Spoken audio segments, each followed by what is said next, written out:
Okay, here you guys go. First thing I did was I went to Walmart to buy these pieces of metal here. This is 1 inch by 1 inch piece of aluminum. They sell them. It was in the screws and nuts aisle. It was down towards the end of the aisle. There's a bunch of angled pieces of metal, and then there's these that are solid. Have all four sides. Then I bought, obviously your TV mount. Buy some screws or some nuts and bolts basically for your mount. Make sure it'll fit. The bolts and everything will fit in there. If not, buy some washers, obviously, so the nuts can actually stay on there, stay tightened down. I think I have locking washers on the back of these, I believe, yeah. So what I did was mounted the mount part right there, that black piece. I mounted that first to each side of the metal from behind. So I had instead of having the bolts go out that way, then they would be poking into the wall. I didn't want that to happen, so I had them facing out.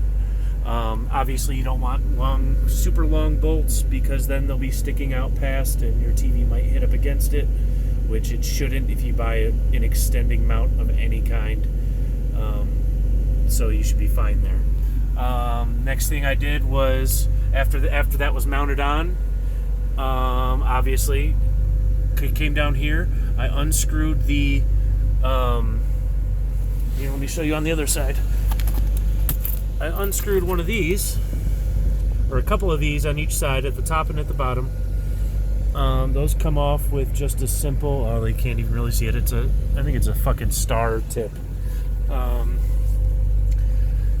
Widened out the damn hole. Yeah, shitty job. I had to use a wood drill bit, so it took a while. Definitely don't do this in the truck. Do not widen out the hole in the truck. You'll have metal shavings everywhere. I made that mistake.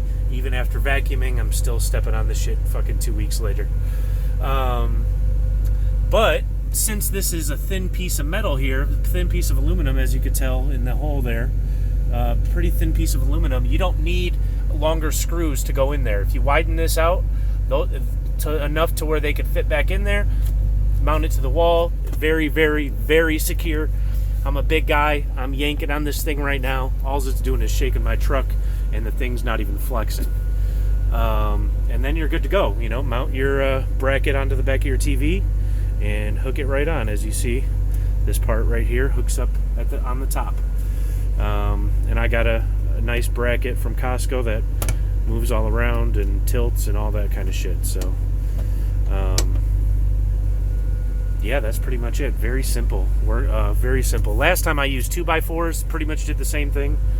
I took out the screws, widened out the holes with a 1/4 inch bit. Ended up actually going all the way through and poking outside of the truck. And then I got, obviously 1/4 inch fucking screws to put in there. And then I mounted my bracket to the 2x4. So this is a lot easier, a lot less bullshit, a lot less hassle, and it looks pretty damn clean.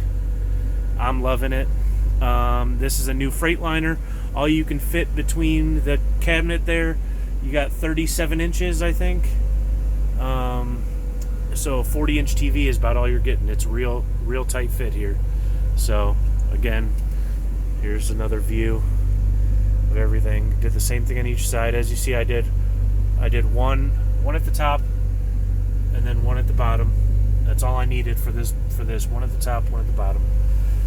Very simple, very simple. So if you have any other questions, let me know.